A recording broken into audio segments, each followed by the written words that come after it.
தமிழக மீனவர்கள் இலங்கை கடற்படையால் தொடர்ச்சியாக கைது செய்யப்படுவதை கண்டித்து ராமேஸ்வரத்தில் திமுக அமைப்பு செயலாளர் RS பாரதி தலைமையில் கண்டன ஆர்ப்பாட்டம் நடைபெற்று வருகிறது. அதனை தற்போது பார்க்கலாம்.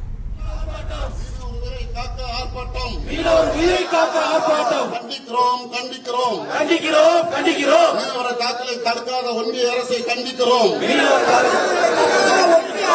நடவடிக்கை எடு. மீனவர் தாக்குதலுக்கு எதிரான நடவடிக்கை எடு. மத்தியில் வாழும் ஒன்றிய அரசு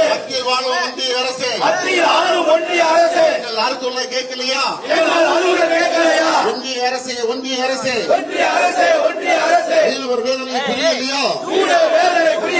ஒன்றிய அரசு தமிழக முதல்வர் தளபதியின் குரல் கேட்கலையா? மோடி அரசு தமிழ்நாட்டை கண்டு கொள்ளாத மோடி அரசு. நிதி எங்கே? நாங்கள் கேட்கும் நிதி எங்கே? நிதி எங்கே?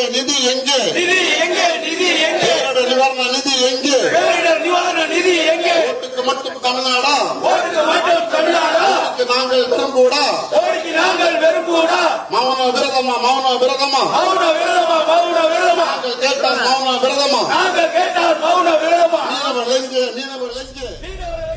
கூடுதல் விவரங்களுடன் இணைகிறார் செய்தியாளர் பூபேஷ். வணக்கம் பூபேஷ், இது குறித்தான விவரங்களை பதிவு செய்யலாம். நிச்சயமாக, குறிப்பாக ராமநாதபுரம் மாவட்டம் பாம்பன், ராமேஸ்வரம், அதே போல நாகப்பட்டினம், நாகர்கோவில், கன்னியாகுமரி, தூத்துக்குடி உள்ளிட்ட பகுதிகளைச் சேர்ந்த மீனவர்கள் நாள்தோறும் மீன் பிடிப்பதற்காக கடலுக்கு மீன்பிடி அனுமதி சீட்டை பெற்றுக்கொண்டு மீன் பிடிக்க செல்லும் பொழுது எல்லை தாண்டி மீன் பிடித்ததாக கூறி இலங்கை கடற்படையினர் அவர்களை கைது செய்வது என்பது தொடர்ச்சியாக நடைபெறக்கூடிய நிகழ்வாக இருக்கிறது. அதே போல கடந்த ஒரு மாதத்தில் மட்டும் 60க்கும் மேற்பட்ட மீனவர்கள், அதே போல அவர்களுடைய உடைமையான 4 விசைப்படகுகள் இலங்கை கடற்படையால் கைது செய்யப்பட்டும் பறிமுதல் செய்யப்பட்டும் தற்பொழுது அவர்கள் சிறையில் இருக்கக்கூடிய சூழலில் தொடர்ச்சியாக தமிழக மீனவர்கள் கைது செய்யப்படுவதும், அதே போல அவர்களுடைய உடைமைகளான அந்த படகுகள் பறிமுதல் செய்யப்படுவதும் வாடிக்கையாக இருந்து வரக்கூடிய சூழலில் தமிழக முதல்வர் பிரதமருக்கு தொடர்ச்சியாக 30க்கும் மேற்பட்ட முறை கடிதங்கள் அனுப்பியும் இதுவரை தமிழக மீனவர்களை விடுதலை செய்வதற்காக எந்த ஒரு நடவடிக்கையும் எடுக்கப்படவில்லை என கூறி ராமநாதபுரம் மாவட்டம் ராமேஸ்வரம் பேருந்து நிலையம் எதிரே திமுக சார்பில் கண்டன ஆர்ப்பாட்டமானது நடைபெற்று வருகிறது. இந்த ஆர்ப்பாட்டத்தில் திமுகவினுடைய அமைப்பு செயலாளர் RS பாரதி மற்றும் ராமநாதபுரம் சட்டமன்ற உறுப்பினர் காதர் பட்சா முத்துராமலிங்கம், அதே போல பரமக்குடி சட்டமன்ற உறுப்பினர் உள்ளிட்டோர் கலந்து கொண்டுள்ளனர்.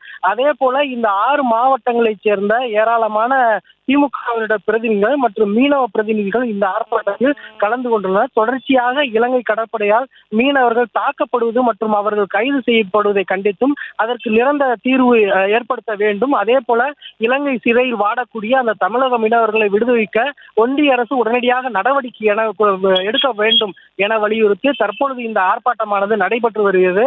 6 மாவட்டங்களில் இருந்து பிரதிநிதிகள் மற்றும் அந்த மீனவ சங்க பிரதிநிதிகள் வந்திருப்பதால் ராமேஸ்வரம் பகுதியில் சுமார் 1000க்கும் மேற்பட்டோர் குவிந்து இந்த ஆர்ப்பாட்டத்தில் ஈடுபட்டு வருகின்றனர். இந்த ஆர்ப்பாட்டத்தின் போது மத்திய அரசுக்கு எதிராக கண்டன முழக்கங்கள் எழுப்பப்படுவதோடு தங்களுடைய தமிழக மீனவர்களை உடனடியாக விடுவிக்க வேண்டும், அதற்கு மத்திய அரசு உடனடியாக நடவடிக்கை எடுக்க வேண்டும் என கூறி தற்பொழுது இந்த ஆர்ப்பாட்டமானது நடைபெற்று வருகிறது.